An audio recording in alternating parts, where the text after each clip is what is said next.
Shout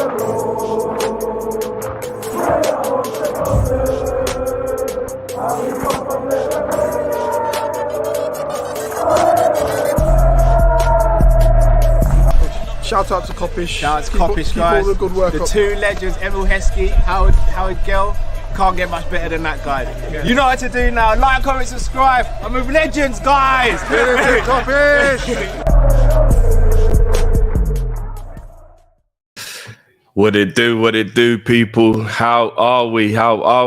Welcome to the Summer Daily News Show, live special edition / Community Shield preview. I got my boy Daps in the building. He's in the back just waiting for us to get through this absolute foolishness, and then we will get to it.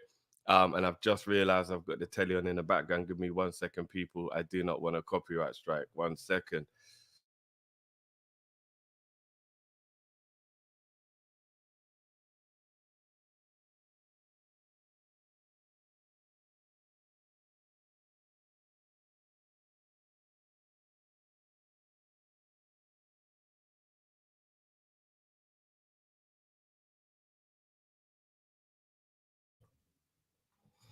Apologies. That was very unprofessional. Totally forgot to switch off the TV. You know what YouTube's like. Yeah, big up everyone. Now let's talk about the foolishness before I bring my boy in. Yeah, I mean, obviously you guys know already the Firmino stuff is still circulating. So I don't know what to say about that. I really don't. I think Monday we'll get a better grasp of what's going on with the Firmino stuff. So I don't want to talk about that too much, which is pretty much the only other Liverpool news that's floating around today. But Gabriel Bonglahor has started a madness. Quite ironic, because I told you, look, that was what my football game was actually like. Like, if I could compare myself to a footballer, it would have been Gabriel Bonglahor. Not amazing, but good. Scores you goals, quick as shit. That was me. So it's quite ironic. But he said that he thinks that Ronaldo would join Liverpool and he has no loyalty to Man United. And now randomly loads of like other outlets have picked it up and they're talking about it, and it's become like a massive kind of trending topic. I couldn't believe how many outlets were talking about it. I was like, Ronaldo to Liverpool? First of all, we don't want him. We'd never want him. And he can do one. But if you're forgetting about that for a minute, I just wanted to talk to you people. Would you take him for the yellow wells? Would you take Cristiano Ronaldo for the yellow well? I think he would be more destructive to us than it would be worth the banter that we could give the United fans for it. But can you imagine? Can you just imagine how hilarious it would actually be if he came to Liverpool? The Man United fans would have an absolute meltdown. Oh my days. They were going to lose it when he was going to go to City. Like, they absolutely lost. In fact, Man United bought him because of the uproar when they thought he was going to go City. I reckon they hate Liverpool more than they hate City. Can you imagine? Can you imagine? GR says, no thanks. Big up Sean P. Banter forever. Their biggest goal in Premier League almost. Coming to Liverpool. That's banter forever.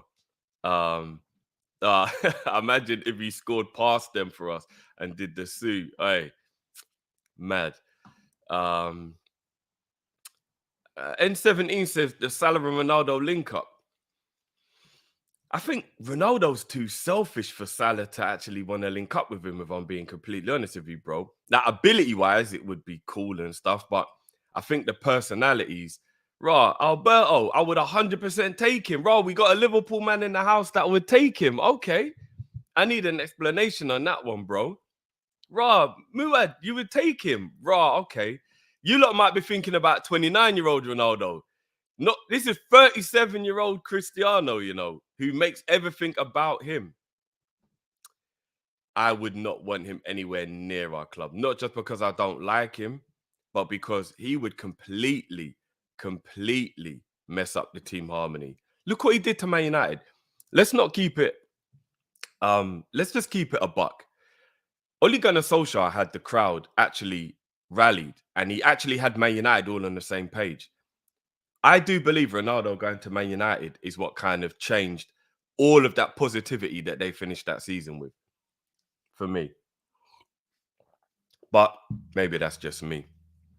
So yeah, I wouldn't have him. Not a chance. Narat says, Drift, could you imagine our players suing with him during the goal celebration? No, I can't. I can imagine us looking at him like, and I've just remembered we got previous with this boy. Was it Jones that was on the floor that he tried to boot when Ibu and Van Dijk had to move him up and let him know it ain't about? Yeah, nah, never. It's just been funny today watching it going around and all the Man United fans crying and you know what I mean. But yeah, a couple of you were saying you were. I don't know if you lot are being real though. I know, like I get what Chris is saying. Like I would take him because he could score a hat trick past United. I get that, but we got to think more than just that one game with play Man United. That will be funny. Like you know what I mean. I ain't taking him. At all. But yeah, I just thought I would talk about that with you guys for the LOLs. So let's get on to the second part of today's live show. I'm going to bring the man in right now. What's good, bruv? What's good? Good, man. Good. I hadn't heard that news, you know. I hadn't heard that news to you. So. Yeah, bro. It's hilarious. Can you imagine him at Liverpool, bro? No. It's hard enough for me to imagine him at City, let alone at Liverpool. But I think probably some of your fan base that are saying they'd have him, probably the same reason why I would probably have said the same last season. For banter, it's pretty... Do you know what I mean? Just to Yeah. But to be honest with you now, I almost feel like, well, firstly, I don't think either of our managers would go anywhere near him. I even think last season, I've seen one or two people reporting that Pep said last season that he would have had him at City.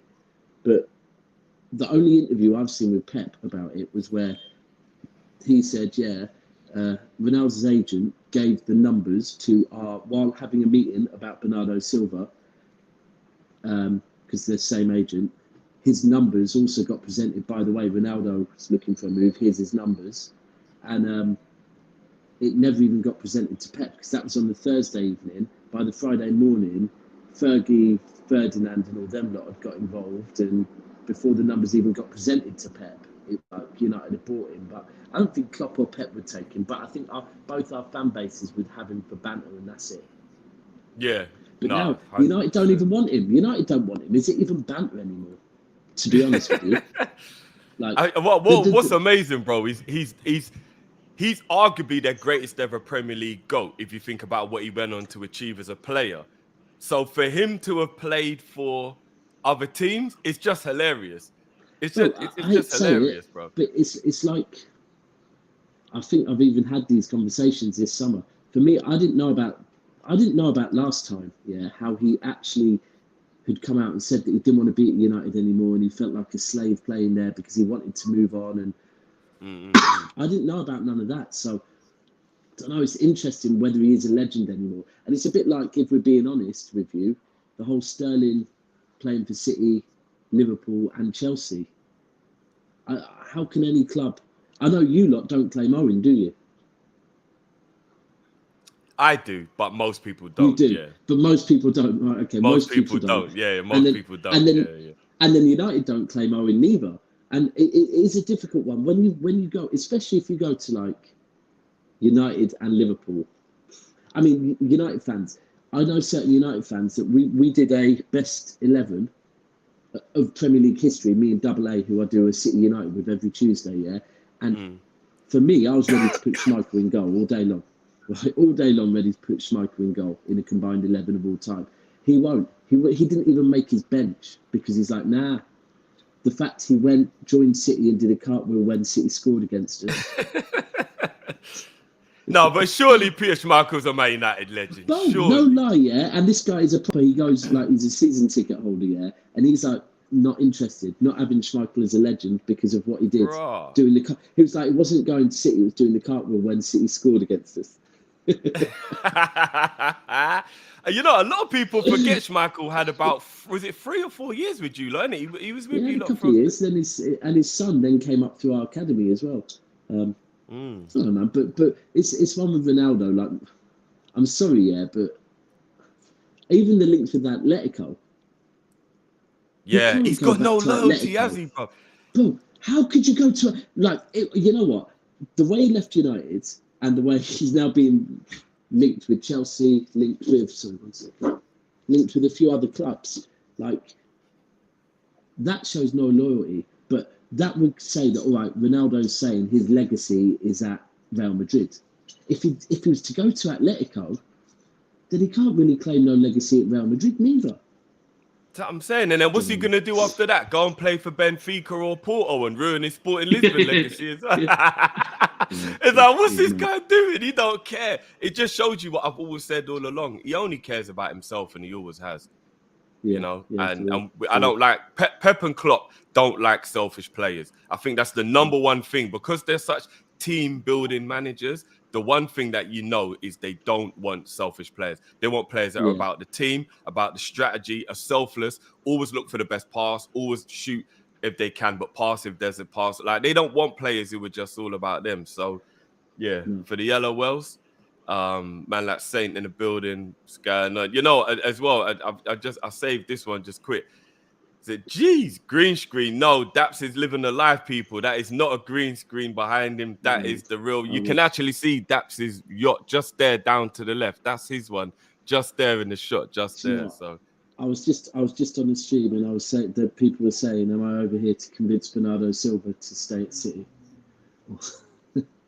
Or I could be. I'm here trying to pick up Grimaldo to bring him back as our left back at the moment. Well, you know, let's get into it then, bro. Let's get into it. We've got you obviously tomorrow in the Community Shield, Liverpool versus Man City for the 1000th time. It feels like I'm sick of playing you lot. We did our preview yesterday, so I won't go into it too much, but I just wanted to get your opinion on it, bro. How are you feeling? Do you care about the Community Shield? What shape of Man City like pre-season wise going into this game? Talk to me, bro. So Community Shield for me, I don't really care too tough about the Community Shield, if I'm being completely honest. I think this year as well, I don't know how you or other Liverpool fans feel, but I understand why it's been moved. So I booked my flights home from here for tomorrow night so I could get back and go to the game on Sunday. And then I found out the game had been moved from a Sunday to a Saturday because of the Women's World Cup final, I think it is. But then I don't really get why it's been moved to Leicester, of all places, because like we had the nightmare with the FA Cup semi-final where all the train strikes and everyone from Manchester and Liverpool couldn't get down there. I get why they moved it from Wembley, but why has it been moved to Leicester? It's not even on the same train line. So like, I don't even. But anyway, it's what it is. The one thing I would say is I don't like that it's Liverpool. Because exactly the same as you, let's both start our seasons and let's have a couple of games, against a couple being maybe 10 games against other teams before we have to face each other again. Right? But no, we've got to face each other in the Community Shield. And it's just going to start off the bragging rights again, isn't it? Yeah, I mean, see, this is what I'm saying. No, I need to see a Nunes goal, right? And I just said this on Saints' channel, because if I see a Nunes goal, then Nunes is getting golden boot, Liverpool winning the FA Cup, the Carabao Cup, the Champions League, the Premier League, the Net Spend Trophy, the Community Shield. Listen, that's about 7 trophies, bro. Like, if Nunes scores, that's what's going to happen on Twitter. Not to all the normal fans, but on Twitter, that is what's going to happen. So, but at the same time, I just don't want to see I don't want to see a loss to Liverpool ever. I never want to see a loss to Liverpool. But the other thing I think we've just been discussing this as well is we did our who we think our 11 is going to be, and to be honest, we were kind of guessing because it's Pep, and then they started doing the same with the Liverpool side, and I was like, oh, because I was thinking if we play a team like this, because I can see Pep maybe playing a weaker team, and then Liverpool play a strong team, I can see kind of a bit like a FA Cup semi-final. to happen again. You know, last year where we just. But then the way they were listing that maybe you won't play all of your best 11s, and ultimately at the end I said both of us are guessing completely, because Pep and Klopp could end up both coming out going, you know what, we need to get the first strike in there, and end up both playing our best 11. So yeah, I mean, the amount of games you lot are playing is mad. Well, we're playing on Sunday as well, bro. Which kind of shows you how much we're taking this seriously, bro. We got a friendly less than 24 hours later, bro. So what are Man City looking like? Because I think you've only had 1 or 2 preseason games. I think we've had 4. Okay, 2. Two, So and one finished after 85 minutes because of thunderstorms. Literally, 85th minute they blew and were like, let's not bother coming out again. Yeah, no, but that makes sense, innit? Play safety, innit? Look, we got our business done very early, most of it, which I was really happy with, but we didn't get that one left back over the line yet, and it's still not over the line. And I kind of saw that as the one key position. If we are going to play a different way this season, I kind of saw that as being pivotal, because I thought if we got a left back that actually is a left back that can hold the width, that could be why we saw Sterling go, maybe, because we don't. Back when Mendy used to play for us, Pep would never play Mendy and Sane together because both of them held the width too much, right? So I was thinking, if we do get a left back, we might not play with someone as wide up top, and then maybe with a striker now things could change. We haven't got a left back, and I feel that's a pity, because we need to try that before you get into season. At the moment, that's what Klopp's doing with you lot. He's trying a lot of different things, but the things I did see that were positive was that in the second of our pre-season game against Bayern Munich, which actually we looked really good in, we did look on the ball in, was the De Bruyne, Grealish, Haaland link up, and I think that's something that any City fan and any rival fan would say. Any City fan would say that's what we want to see. We want to see De Bruyne, Grealish, Haaland cooking. If those three cook together, then it could be a good season. And I think from rival fans, you'll say, yeah, if De Bruyne is feeding Grealish with perfectly weighted balls, and Grealish is cutting them back for Haaland, that could be devastating.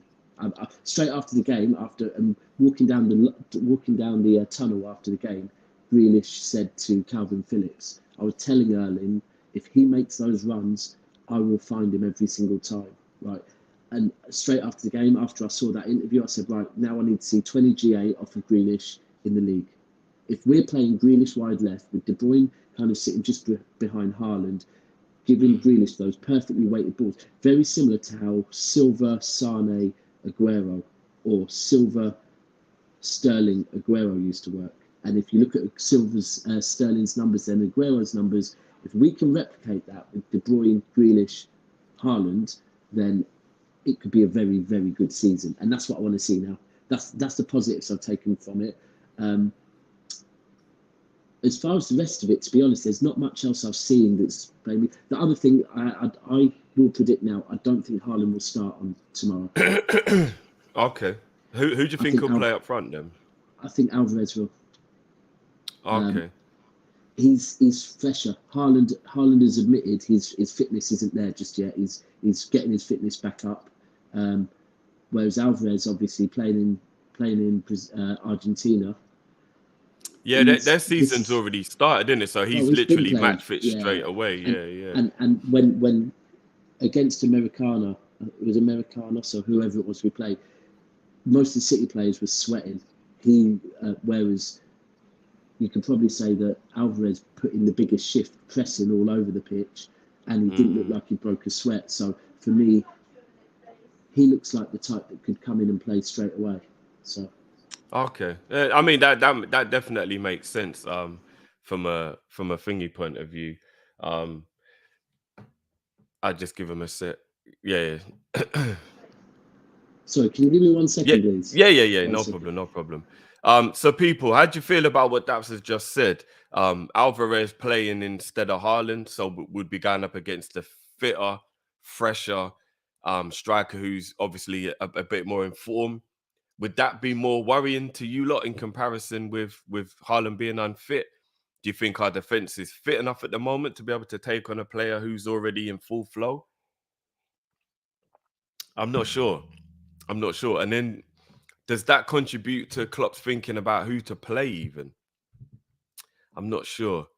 Um, yeah, Jack saying it's more worrying. Yeah, I guess you definitely, especially that we've got Adrian in goal as well, which could be a bit mad. I think But we'll have a yeah, new keeper in goal as well. yeah. I think we'll have So Ortega. obviously, you agree with me then that the game doesn't really matter, but it's just you don't want to lose to the opponent who it is. I said to Cal and I've said to everyone in the community, if it was Wigan tomorrow in the Community Shield, I wouldn't care, bro. Like, Yeah. honestly, I wouldn't care. The only reason I cared 2 years ago was because it was Arsenal, and I just don't like Arsenal. And the only reason I care now is because it's City, and I don't like City. You don't ever want to lose to rivals. That just goes without saying. Do you know what I mean? So let's just go along the premise that Liverpool was to win the game. Do you think it has any negative bearing, or do you think by the next day you'd be kind of over it and just get on with it, finish pre-season and get ready for the league? How do you think a defeat could happen? Do you know what? I think with Pep, and I think the same with Klopp, to be fair, it's not going to be about a win or a loss. It's going to be about what they see in the game. I think if we were to lose and there was going to be certain elements of the game that Pep felt we hadn't addressed. For example, if we, let's say we play Wilson Espland, Wilson, I'm thinking his name's Wilson Espland, left back, the young lad who's looked quite good this pre-season. If we play him and he has an absolute stinker, it's going to make us have to go and address that left back position even sooner. I mean, I do think we're going to address it either way, but it's those type of things that I think Pep and Klopp are going to be looking out for. You've got to remember, it was a couple of seasons ago, Sane got injured against you boys in the Community Shield and then was out for like 2/3 of the rest of the season, and ended up getting him for less money. So they're the type of things that I worry about. I don't think losing to Liverpool, someone on a previous stream said, yeah, 7-0, losing to City 7-0, I wouldn't mind. Listen, if it's over a 2-goal loss, then I mind massively. And I think Pep would mind massively. But that would be because that's sending alarm bells. But if it's just like a 2-1 or a 1-0, but we play well, and I think the same from your side, that you see things that show that, yeah, everything's working fine. It's just, listen, this is Liverpool v City. We're two very good teams. Either of us can win a game. We wouldn't take anything away from that. It's just. Yeah, I think we need to see. It's like, do you know we've got a friendly as well? What, on the following day? 3 weeks into the season. Oh, is it? Against Barcelona on a Wednesday. Oh, I remember hearing about that. Yeah, it's a charity game or something, right? Yeah. And apparently we're taking the full squad over there as well. I mean, that's Barcelona. That's Pep's home. So, well, does that make it okay?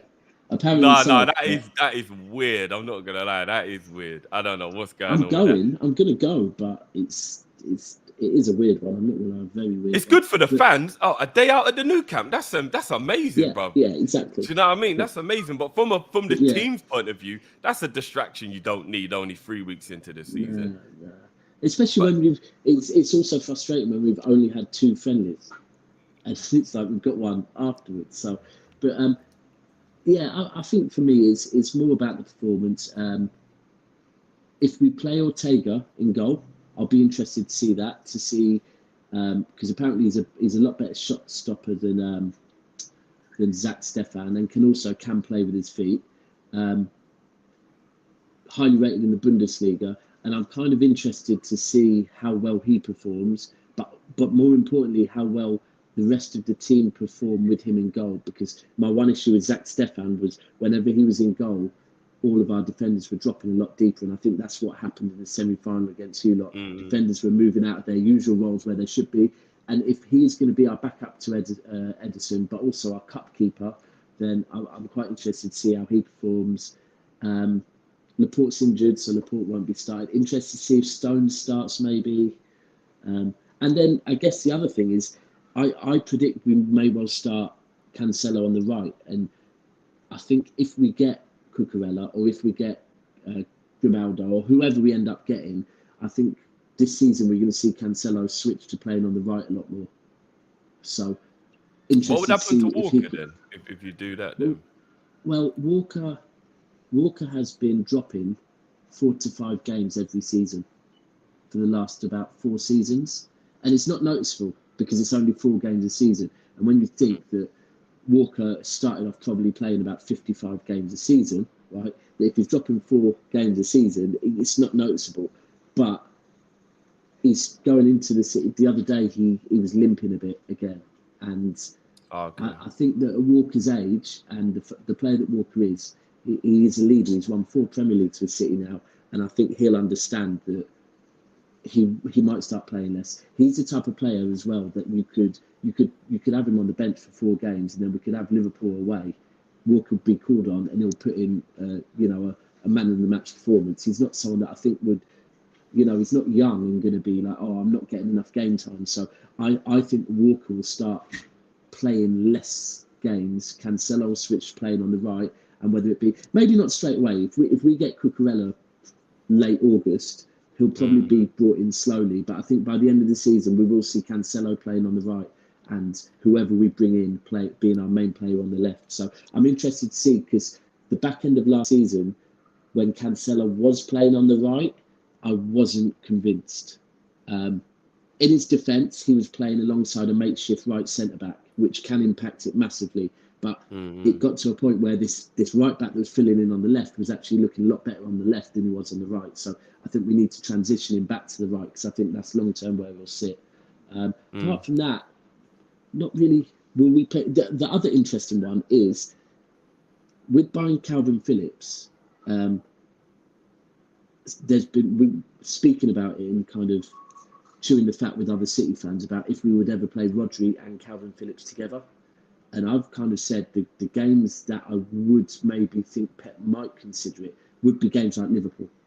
Because, we don't need to play Rodri and Calvin Phillips against Nottingham Forest at home, for example.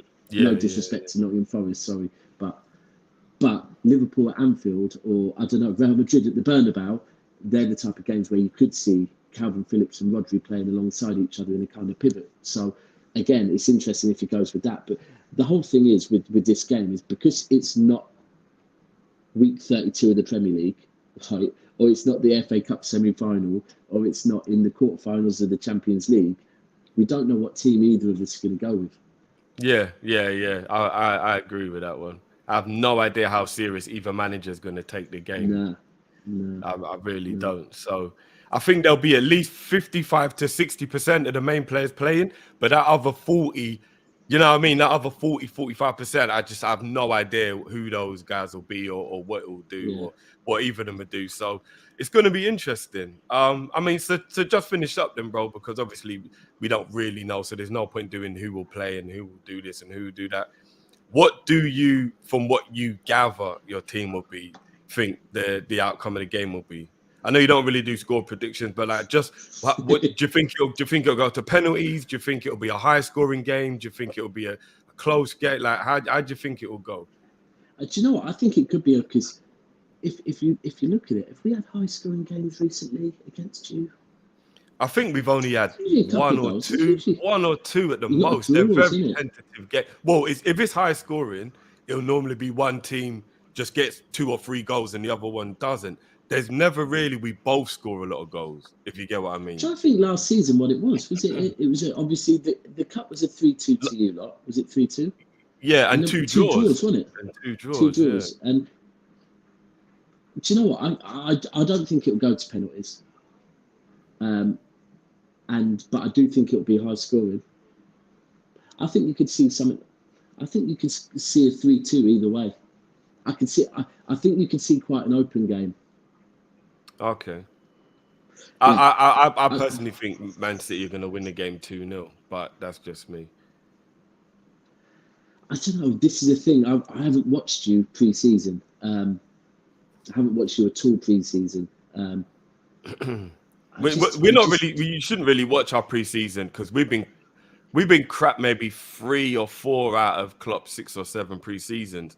and it's never mattered at all once the season starts. So I don't really pay attention too much to how well we play in pre-season. But I just have a feeling that we're not quite ready for the new system that Klopp's implementing, and I think the changes are going to take a bit longer than people anticipate. And I also told everybody Mane's departure is going to be a lot harder to get over than I think people have given it credit for. And this will be part of the beginning of trying to get used to him not being here. Because when it comes to games like this, as much as people don't want to admit it, largely who have these agendas against Mane, he's our biggest player. He's our clutch player. He's the one. Not that other players aren't clutch. Player, definitely. He's the one who used to always get that clutch goal. Do you know what I mean? Even when last season when Mo was absolutely sensational in the game and scored that wonder goal, the second goal, even though his obviously assist was for Mane to get the first goal, Mane still opened the deficit, opened the game up, got the first goal, had that clutch finish. So I'm not saying Mo's not part of it. Of course he is. But a lot of the times I go through our history and I always remember Mane being the clutch one, being the one who get that all-important first goal or that winning goal. And I just think it's going to be a lot harder to get over than people are giving it credit for. So I'm a little worried about the first season without Mane. Like, I genuinely am a bit worried about it. This is the thing. I feel like, because I'm hearing the same, I've had people say, City fans don't realise how much they're going to miss Sterling or how much they're going to miss Gabriel Jesus. But I'll be honest, we could also sit here and say how much we're going to miss Zinchenko and how much we're going to miss Fernandinho. For me, Sterling, I don't want it to come across like I'm one of these people that disrespect Sterling. I respect every single goal, every single assist Sterling scored for us. I take away trophies without him. He definitely helped to contribute to our trophies. And he's in our top 10 goal scorers of all time. But however, if I look at what he did, do I think that Jack Grealish or Phil Foden have the capability to do what Sterling did? Yeah, I do, honestly. I do think they are so Sterling's goals, none of his goals were wonder goals. His goals were listening to the manager and knowing when certain players are making runs into boxes and defenders are running, following strikers, following Sane's, following Silva's, following Walker's, following whoever's making these explosive runs into the box. Sterling, take one step back and you'll find a yard of space and you may well get a tap in. That's his goal. Not balls over the top for him to run into space and have a one-on-one with the keeper, because predominantly he'll miss them. And then his assists were very good passes from David Silva and Sterling cutting it back for Aguero to put it in the goal. Now, if you look at what we have there, well, Silva's been replaced with De Bruyne potentially, or Foden, or Bernardo Silva.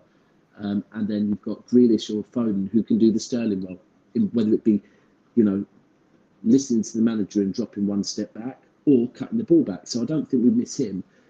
Fernandinho was a leader. So I think Fernandinho we could miss maybe a bit more, because he was that guy that linked up the Brazilian boys with the Brazilian and Portuguese boys with the English boys. He's the guy that had been at the club for so long. And also, as a defensive midfielder, his reading of the game was second to none. So for me, it's not Sterling we'll miss. It would be Fernandinho. And at the moment, without a left back, if we play Cancelo on the left, we have Zinchenko was very, very damn good at coming in and playing as part of a midfield when in transition. So I think the same with Mane for you lot, that of the players that you've brought in, can any of them do what Mane can do? No. And that's the one thing. Now, don't get me wrong. I think, Mane's last season, he was playing through the middle towards the end and was scoring goals, right? Núñez could come in and do that, but that's not the best Mane. The best Mane was when he was kind of wide left, and his pressing and his kind of winning the ball back and driving forward, and most importantly, his clutch moments, of course. I think he's such an important player, but I don't know, man. Like I said before, Liverpool fans, do you know what? Could Carvalho come in and surprise and do some of that? I good. think he's one of the players that is gone a bit under the radar and could definitely do Yeah, I well. think But so. at his age, he's gonna need a little bit more time. And I mean, Diaz can 100% take agree. people on the way Mane used to, 100%. So Yeah, he can actually. Yeah, he can. Diaz can do what old school Mane used to do in that way. But what he's not is a naturally goal-getting wide forward, which Mane was. So that will be the part that's hard to replicate. Do you know what I mean? Because Mane used to be able to beat players and score goals. So, and that's quite a hard thing to find. It's very rare Yeah. that you get a player who's got the wing capability to take players on, but also the goal prowess to get you 20, 25 goals a season. Yeah. So And also on top of that, also the ability of winning the ball back as well. yes, 100%. The That's the pressing other was one. The pressing unbelievable. of Yeah, Sane was unbelievable. Yeah. Because if I look at that deep down, if I look at when you were just describing Mane, then elements of what you were saying, I was thinking Sane. Elements of what you were saying, I was thinking Jesus. But neither of them had all three. yeah. Whereas Mane had all three, and the winning the ball back for me was massive as well. I don't know, maybe with Nunez and Diaz, you've got Mane by getting both of them. You've managed to replicate Mane, but it's taken two players to replicate that one player. Yeah, And that's how special he was, I guess.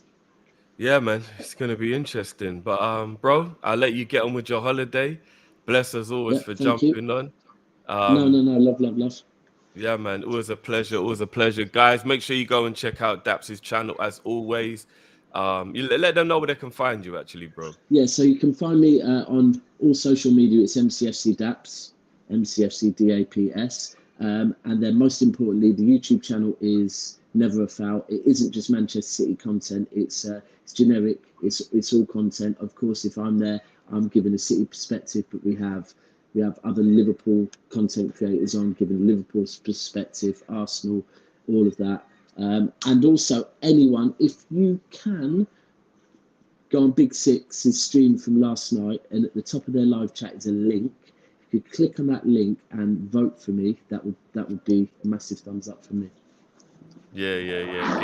Get Daps on the Big Six. Remember, they're trying to fill in for who Big Steve's replacement will be. Hard Yeah, place.